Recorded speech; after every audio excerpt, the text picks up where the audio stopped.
అందరికీ నమస్కారం. శుభ సాయంత్రం. ప్రకృతికి మనిషికి మధ్య ఉన్న అవినాభావ సంబంధాన్ని పెంపొందించే అంశాలతో వారం వారం కవులకు పాఠకులకు అంతర్ముఖ పరిశీలనకై అవకాశం కల్పించే నేటి కవిత అంతర్జాల వేదిక సమర్పిస్తున్న కవిత్వ విశ్లేషణలు కార్యక్రమానికి మీ అందరికీ సమాదర స్వాగతం. నేను మీ మిత్రురాలు ముద్దు వెంకటలక్ష్మిని, ఊరు బెంగుళూరు. గత వారం సమూహంలో ఇవ్వబడిన జీవన తరువు అనే అంశానికి వచ్చిన అనేక కవితల్లోంచి సమూహ సలహాదారులు, సుప్రసిద్ధ కవి, విమర్శకులు, సాహితీవేత్త అయిన గురువర్యులు శ్రీ దాస్యం సేనాధిపతి గారు అత్యుత్తమ కవితలుగా ఎంపిక చేసిన కవితల విశ్లేషణ చేయబోతున్నాను. జీవన తరువు అనే అంశం అపారమైన మేధో మథనాన్ని ఆశించే అంశం. దీని పట్ల కవితల రూపంలో మన కవిమిత్రుల స్పందనలు ఎలా ఉన్నాయో చూద్దాం.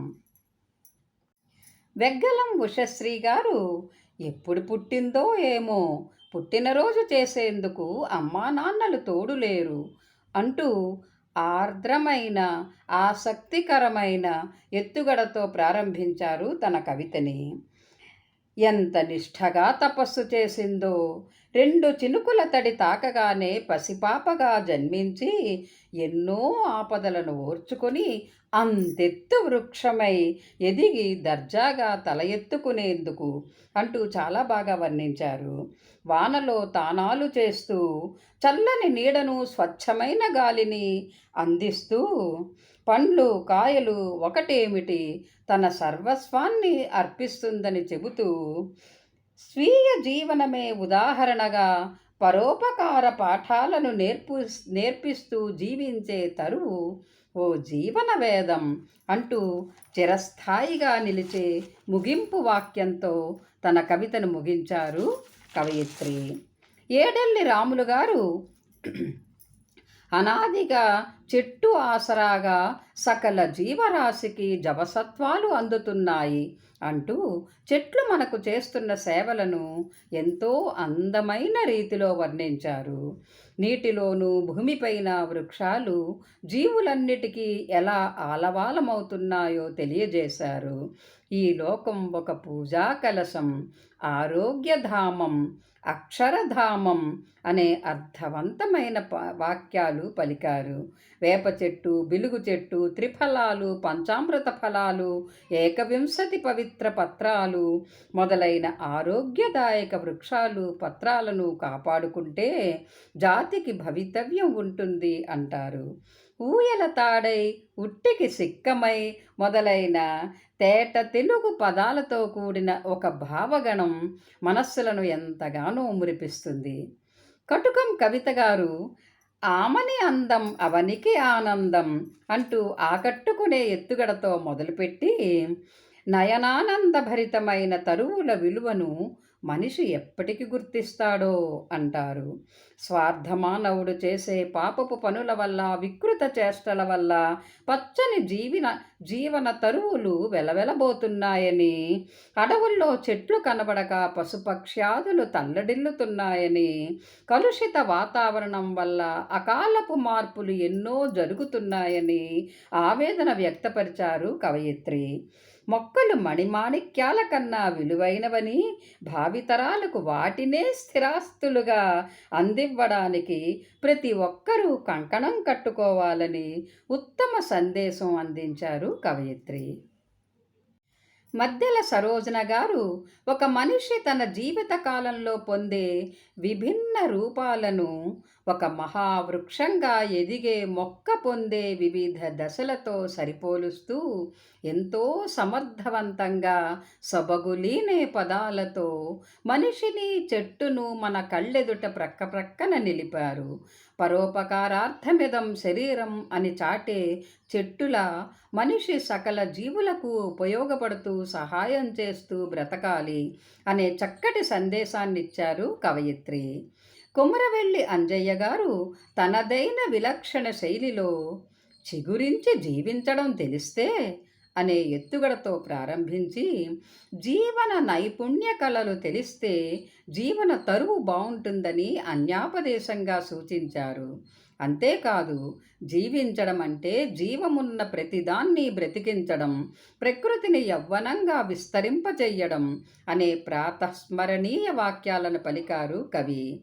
మమతానుబంధాలు, నమ్మక ద్రోహాలు కలగలిసి ఉన్న వర్తమాన సమాజం గురించి కూడా తెలిపారు. విద్యాసాగర్ రెడ్డి గారి కవితలోని ప్రతి పంక్తి ఉల్లేఖనీయమే. మనం చక్కగా పెంచి పోషిస్తే తరువు బాగా పెరిగి ఎలా ఆనందాన్నిస్తుందో, అలాగే పచ్చడి తరువు లాంటి జీవితం కూడా ఉత్తమ జీవన శైలితోటే సాధ్యం అంటారు కవి. మనిషిలోని స్వార్థ చింతన పచ్చడి చెట్టును ఎలా అంతం చేస్తుందో, దురాశాపూరిత తపనతో జీవితం కూడా దుఃఖభరితమవుతోందంటారు. మనం చేసే ఆలోచనలే మన జీవనాన్ని మంచి వైపుకో చెడు వైపుకో నడిపిస్తాయి. కవి సందేశమిచ్చినట్టు ఆకుపచ్చని చెట్టు కాస్తంత నీటిని కోరితే ఉన్నతమైన జీవనమనే చెట్టు ఆకాంక్షించేది ప్రశాంతమైన ఆలోచనల కొనసాగింపే. చిందం సునీత గారు పచ్చని జీవన తరువులా జన్మంతా తరించాలంటే అంటూ సార్థకమైన భావనతో మొదలుపెట్టి కుటుంబాల పునాదులు బలంగా ఉండాలంటారు. కలహాలకు దూరంగా ఉండి ఆత్మీయంగా అందరితో కలిసిమెలిసి జీవిస్తూ నిస్వార్థంగా దారిదీపాలు వెలిగించుకొని జీవన విధానాన్ని అందరికీ శోభాయమానంగా ఉండేటట్లు తీర్చిదిద్దుకుంటే మన జీవితం కూడా తరువులాగే వికసిస్తుందని ఇంకో కోణంలో అంశాన్ని ఆవిష్కరించారు కవయిత్రి.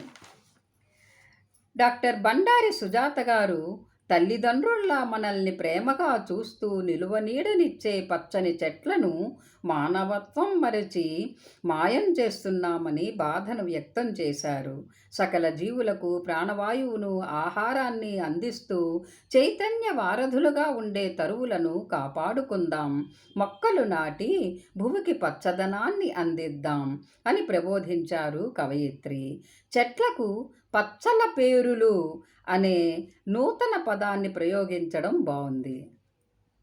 జగదీశ్వరి కందికుప్ప గారు మానవ జీవితాన్ని దృఢమైన అనుబంధాల పందిరిపై అల్లుకున్న మల్లెతీగతో సరిపోలుస్తూ ఆద్యంతము రూపకాలంకార పదప్రయోగంతో సొగసైన కవితను అందించారు. సమతల ఎరువులు వేస్తూ అనురాగ సిరులు పండేలా చక్కని అనుభూతులతో సస్యశ్యామల సేద్యం చేస్తే జీవన తరువు కలకాలం నిలుస్తుందంటారు కవయిత్రి. పచ్చని జీవన తరువులు ప్రగతిపథ నిర్దేశకులు అనే సుభాషితాన్ని చెప్పారు. పండుటాకుల గలగలలు, పండంటి సంసార పదనిసలు, వేణువులు ఉదిన పిల్లన గ్రోవులు అంటూ కవయిత్రి పలికిన ముగింపు పలుకులు నిత్య స్మరణీయాలు. రమాదేవి రేవిణిపాటి గారు తమ అత్తవారింటిలోని ఒక పచ్చని తరువును నవవసంతం లాంటి తన జీవన తరువుతో సరిపోలుస్తూ అందమైన కవితనల్లారు. ఆ చెట్టు అందరికీ ఆత్మీయ కల్పతరు అంటారు కవయిత్రి. ఆ తరువు తన ప్రియ బాంధవి అని, అలసిన వేళల సేద తీరుస్తుందని, తన చిన్నారులు ఆమె నీడలోనే ఆడుకున్నారని, పాడుకున్నారని ఆప్యాయంగా తలుచుకున్నారు.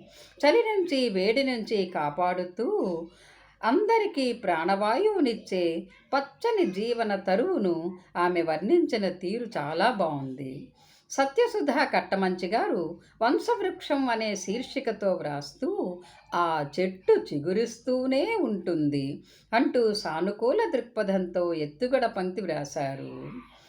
మానవాళి తనకెంత హాని తలబడుతున్నా మరల మరల చిగురించే చెట్టుతో నేటి సమాజంలోని మహిళను సరిపోలుస్తూ ఆమె కూడా అవమానాలను, అణిచివేతను సహిస్తూ జీవిస్తోందని పరోక్షంగా తెలిపారు.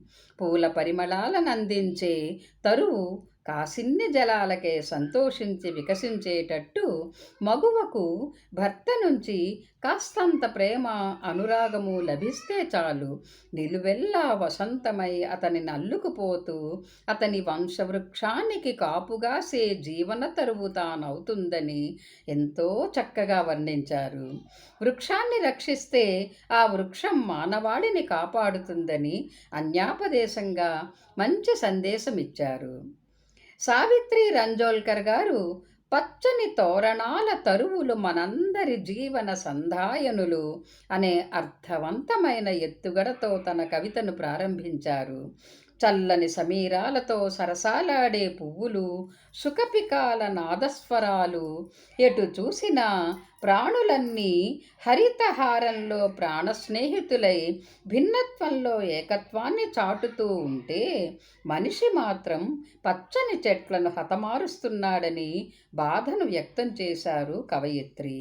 తరువులను కంటికి రెప్పలా కాపాడుకుందాం, అందమైన నందనవనంలో హాయిగా జీవిద్దాం అంటూ ఉద్బోధించారు. ఎర్రాబత్తిన మునీంద్ర గారు ఆ తరువుకు కొమ్మలు లేకపోయినా బలమైన వంశపు కాండాన్ని నిలబెట్టి సంసారమనే జలధారలను సంతానవేర్లకు అందిస్తూ 3 పువ్వులు 6 కాయలై ఫలించే వంశవృక్షమై వెలుగొందుతుంది అంటూ భారతీయ మహిళ జీవన శైలిని పచ్చని తరువుతో సరిపోలుస్తూ ఎంతో బాగా వర్ణించారు. ఆ పచ్చని తరువు ఎన్నో త్యాగాలు చేస్తేనే కదా సమాజానికి మనుగడ. అయినా వృద్ధాప్యంలో ఆశ్రమాల పాలవుతున్న ఆమె దుస్థితి పట్ల ఆవేదన వ్యక్తం చేశారు. నవనాగరికత గమనంలో మానవత్వం మంచం పట్టింది అనే వాక్యం నేటి సమాజ స్థితికి ఎత్తిన దర్పణం. ముడుంబై శేషఫణి గారి కవితలోని వసివాడరాదు పచ్చని జీవన తరువు అనే మొట్టమొదటి ఎత్తుగడ పంక్తిలోనే కవిత సారమంతా నిక్షిప్తమై ఉంది. అగ్ని సాక్షిగా ఆలుమగలైన జంట సీతారాముల వలె అన్యోన్యంగా కలిమిలేములను పంచుకోవలే అంటారు. అటువంటి జీవన తరువు పండంటి బిడ్డలను అందిస్తుందని, పాలు తేనెల మాధుర్యం చల్లని పండు వెన్నెల కురిపిస్తుందని వర్ణించడం చాలా బాగుంది.